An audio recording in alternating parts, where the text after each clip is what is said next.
Saya larang dengan keras menerima pihak-pihak yang berkepentingan secara gelap-gelap, diam-diam.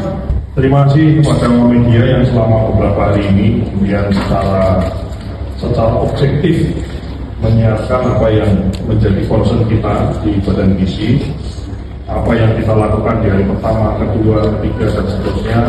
Selain kita ada press conference tempat ini, dan hari ini kita kumpul lagi di tempat ini untuk kemudian bagaimana Badan Gizi Nasional itu kami ingin layanan. Kami ini kan sekali lagi kami kan memberikan jasa, layanan jasa penyediaan makan gizi. Kalau layanan jasa itu maka aftercare-nya atau care terhadap customer-nya katakanlah gitu harus bagus. Kepada penerima manfaat, kepada stakeholder yang terlibat, apakah itu guru, murid, kemudian juga orang tua siswa, ibu-ibu hamil dan menyusui yang membutuhkan, itu harus kemudian mendapatkan informasi yang sesuai. Bapak dan Ibu semua yang saya hormati, jadi hari ini saya meluncurkan untuk kami, saya sebagai Kepala Badan Gizi Nasional didampingi dua wakil saya, meresmikan peresmian Pusat Pelayanan Terpadu dan juga Media Center Badan Gizi Nasional.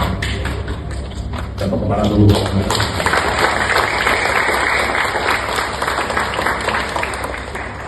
Ini menunjukkan komitmen sebagaimana sudah saya sampaikan di awal-awal dulu. Kita ini maunya terang benderang, tidak ada yang sembunyi-sembunyi, tidak ada yang diam-diam, tidak ada yang gelap-gelap, semua harus terang benderang. Maka pusat pelayanan terpadu itu adalah zona hijau namanya. Jadi semua orang diterima di tempat. Zona hijau di mana orang boleh ketemu sama orang di tempat itu. Maka ada juga kalau ada zona hijau, maka ada namanya zona merah. Zona merah itu misalnya seseorang yang berkepentingan itu ketemu dengan pejabat dengan kepentingan dia, itu nggak boleh. Ya, jadi segala aduan, segala hal yang memang perlu dibicarakan harus dibicarakan secara resmi. Termasuk saya pribadi membatasi orang-orang yang barangkali dia punya dapur, dia mitra, dia supplier, dia entah apalah begitu, saya membatasi untuk tidak saya terima di ruangan saya.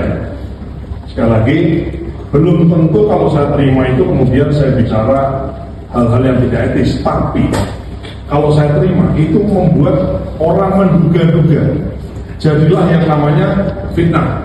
Jadi saya daripada menjadi diduga-duga oleh orang, apalagi diduga-duga oleh publik, diduga-duga oleh netizen, diduga-duga oleh masyarakat, dan itu diduga-duganya adalah diduga-duga yang negatif, lebih baik itu kita hindarkan. Dan saya bersama dua wakil saya berkomitmen dan kami membawa budaya ini sampai ke level bawah. Di level eselon 1, eselon 2 dan seterusnya, saya larang dengan keras menerima pihak-pihak yang berkepentingan secara gelap-gelap, diam-diam. Semuanya harus direspon dengan cara yang proper, yang baik. Saya ingin Badan Gizi ini memiliki semacam SLA atau standar layanan yang betul-betul handal. Ya. Jadi pusat pelayanan terpadu itu adalah tempat curhatnya orang, tempat mengadu orang. Di situ ada call center-nya. Di call center ada nanti di-update kemudian keluhannya sampai di mana. Jadi mohon maaf, barangkali kalau sekarang ini misalnya kok kemarin-kemarin orang ada yang ngadu lama gitu ya. Nah, kami lagi benahi semua, kasih kami beberapa hari ini, insya Allah semua aduan ada nomor aduannya itu di follow up sampai di mana, sudah ditanggapi di mana dan lain-lain. Insya Allah kita siapkan itu semua sehingga betul-betul orang itu tidak ada yang tidak merasa puas. Jadi semua orang itu kemudian boleh bercerita, berkeluh kesah atau barangkali bertanya, harus ketemu apa yang dia inginkan. Termasuk pusat pelayanan terpadu ini, baik sistem ada WhatsApp, ada website, ada call center dan lain-lain. Itu kemudian yang tidak terselesaikan itu kemudian maju ke meja pimpinan. Jadi kami bisa mengetahui hal-hal mana saja yang tidak bisa diselesaikan di level-level tertentu. Jadi saya monitor tiap hari, kemudian keluhan-keluhan itu. Ada memang, ya, misalnya ada orang mengenal saya, kemudian bertanya, Pak, kok ini top up-nya belum? Kami belum bisa masak misalnya. Tetap, itu juga bagian dari kita follow up.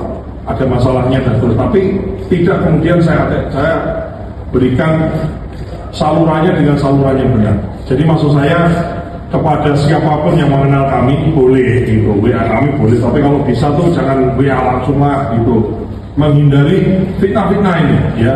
Lebih baik tetap pakai jalur yang baik. Kalau Anda semua sahabat saya sayang sama saya, please harus mengadu, harus komplain, harus bertanya ke saluran yang kita sediakan. Kami siap untuk memperbaiki komunikasi, pelayanan, kemudian update dari mulai follow up-nya itu kira-kira sejauh mana kita lagi perbaiki sama. Jadi saya mohon dukungan semuanya. Insya Allah ini sesuatu hal yang tidak sulit, bukan rocket science, ini hal-hal yang lumrah. Bapak dan Ibu semua yang saya hormati, di momen kesempatan ini juga media center penting ya. Saya kira rekan-rekan media bisa ngecas handphone, ya kan? Ngecas handphone aja ya. Kalau ada kopi-kopi lah adalah gitu ya, bisa santai. Indomie nggak boleh disebut merek, mie instan ya, nggak boleh sebut merek. Mie instan tadi ada yang usul, salah satu wartawan Mas kalau bisa ada mie instan gitu. Mohon maaf ini kan namanya badan gizi ya, jadi harus yang bergizi. Jadi kita namanya BGN itu berawal dari huruf B. Jadi kami ingin BGN itu baik, bagus, benar, bersih dan bergizi. Kita tegas dalam menegakkan peraturan, kita tegas dalam ibaratnya kita memberantas hal-hal yang tidak baik, tapi kita juga harus apresiasi dari sekian banyak hal yang sudah baik, kita harus apresiasi. Mitra yang baik, kita apresiasi. SPBG yang baik, kita apresiasi. Ya, kemudian dapur-dapur yang baik, kita apresiasi. Sekolah-sekolah yang kemudian menerima MBG itu dalam keadaan yang baik, anak-anak sekolahnya baik, kita apresiasi. Jadi yang berjalan baik, yang mayoritas berjalan baik ini kita apresiasi. Tapi jangan sampai yang sedikit yang melanggar itu kemudian mencoreng banyak yang kayak gini. Nila setitik merusak susu sebelanga, ya, merusak susu sebelanga. Jadi jangan sampai nila setitik merusak susu sebelanga. Bapak dan Ibu semua yang saya hormati, kami terus berkolaborasi dengan pihak lain. Di momen kesempatan yang baik ini izinkan saya juga mengupdate beberapa hal. Kami tadi sudah melakukan rapat koordinasi tingkat Menko dipimpin oleh Pak Menko Pangan. Ini saya kasih beberapa gambaran ya. Slide sebanyak 40% penduduk Indonesia ya. Di kuintil 1 dan 2 saya tampilkan ya. Sebanyak 40% Anda bisa lihat ya, di kuintil 1 sama kuintil 2 itu ada yang di bawah garis. Baik itu yang kiri maupun yang kanan. Yang kiri itu adalah kalori, yang kanan adalah protein. Jadi sebanyak kurang lebih 40% penduduk Indonesia yang berada di kuintil 1 dan kuintil 2 itu mengalami kekurangan kalori dan protein. Mohon maaf kasarannya, kurang makan. Ini menyedihkan, tapi ini realita yang juga harus kita hadapi, bahwa 40% itu kira-kira 116 juta. 116 juta orang kita itu kemudian kurang makan atau kasarannya lapar. Jadi yang dimakan lebih sedikit daripada aktivitas dia. Ini satu realita ya. Sehingga ini saya dapat datanya dari Kementerian Kesehatan. Selanjutnya ada juga pertanyaan mengenai Pak, ini kan banyak sekali masuk melalui sosial media, ada yang WhatsApp ke kami, ada yang telepon, ada yang ngasih masukan macam-macam melalui saluran S Sagi itu juga ada orang menanyakan mengenai 3T. Orang concern sama 3T. Ini kami paparkan berdasarkan SSGI tahun 2024 ya. peta sebaran prevalensi stunting di Indonesia di tahun 2024. 20 kabupaten kota terendah, 182 kabupaten sedang, 220 kabupaten kota tinggi, dan 92 kabupaten kota sangat tinggi. Maka berdasarkan ini hanya peta, tentu saja kalau diklik kita bisa tahu data detailnya di provinsi mana, kabupaten mana, kecamatan mana, desa mana kita tahu. Maka kita ingin selain kita berbenah apa yang sudah berjalan ini, kemudian kita pastikan berjalan dengan baik, yang bagus kita apresiasi. Namun kita sedang mempersiapkan diri untuk bagaimana kita bisa mengintervensi langsung, memberikan gizi yang pas, yang sesuai, yang dibutuhkan, khususnya di daerah-daerah yang memang angka stuntingnya tinggi dan sangat tinggi. Jadi nanti ada beberapa dapur, ada beberapa SPPG, ini kita lihat yang tinggi dan sangat tinggi stuntingnya ini, kemudian di mana kita lihat sudah ada nggak dapur di situ. Kalau ada segera kita aktifasi, kalau belum dan lain-lain kita fokus ke situ dulu. Sambil kita menata yang memang sudah bagus, kita teruskan bagus, yang kemudian yang lain-lain kita perbaiki. Jadi kita ini punya data balita. Data balita dapat MBG enggak? Bisa tahu, karena kita akan based on, atau kita sudah based on NIK. Jadi anak-anak itu walaupun NIK kan nomor induk kependudukan, nggak harus dewasa, anak baru lahir sudah ada NIK-nya.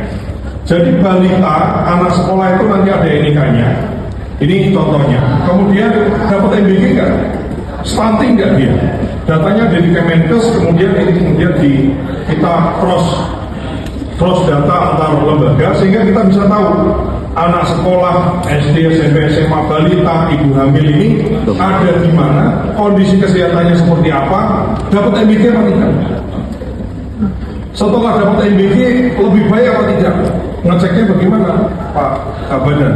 Cara mengeceknya adalah melalui cek kesehatan gratis. Jadi ada cek kesehatan gratis, maka untuk anak-anak balita, ibu hamil ini sama anak-anak sekolah bukan hanya sekali, kami mengusulkan ada pengecekan kesehatan gratis ini dilakukan lebih dari sekali sehingga outcome ya, program itu selalu mengandung 3, Bapak Ibu semua awam media, 1 output, 2 outcome, 3 impact.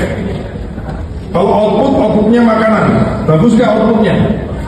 Kalau outputnya bagus, jumlahnya sesuai, gizinya bagus, kemudian lengkap kandungan gizinya, itu output. Dengan output yang bagus, tidak basi, tidak ini semua higienis, bersih dan seterusnya. Dengan output yang bagus, maka kita harapkan akan menghasilkan outcome yang bagus. Outcome-nya bagaimana? Anak-anak yang tadinya stunting tidak stunting, yang tadinya sakit jadi sehat, yang tadinya kurus underweight bisa jadi normal dan seterusnya. Itu adalah outcome. Lantas impact-nya apa? Impact-nya adalah impact jangka panjang. Anak-anak tambah pinter, kemudian skor ini skor itu di bidang akademiknya lebih baik, daya saing kita lebih baik, itu adalah impact. Jadi Bapak dan Ibu semua yang saya hormati, BGNI ini namanya Badan Gizi Nasional, bukan Badan Makan Nasional. Jadi ngasih makan itu adalah sarana ngasih gizi. Intinya ada pada gizi. Jadi saya minta masukan ya, dilihat, silakan. Ini sudah ada kota pengaduannya. Kalau dirasa ada yang nggak benar, dirasa menunya nggak sesuai dan lain-lain, kita siap perbaiki semua. Jadi insya Allah komitmen kami dari awal, BGN adalah badan gizi yang terang benderang, Indonesia terang benderang, tidak gelap-gelapan. Ya, yang praktek-praktek yang terdahulu udah kita buka lembaran baru, kita semangat baru, dan kami mohon dukungan kepada Bapak Ibu semua, khususnya sekali lagi adalah awam media yang senantiasa memberitakan dan menjelaskan dan memberikan informasi yang proporsional aktual kepada masyarakat. Itu kira-kira ada yang mau tanya?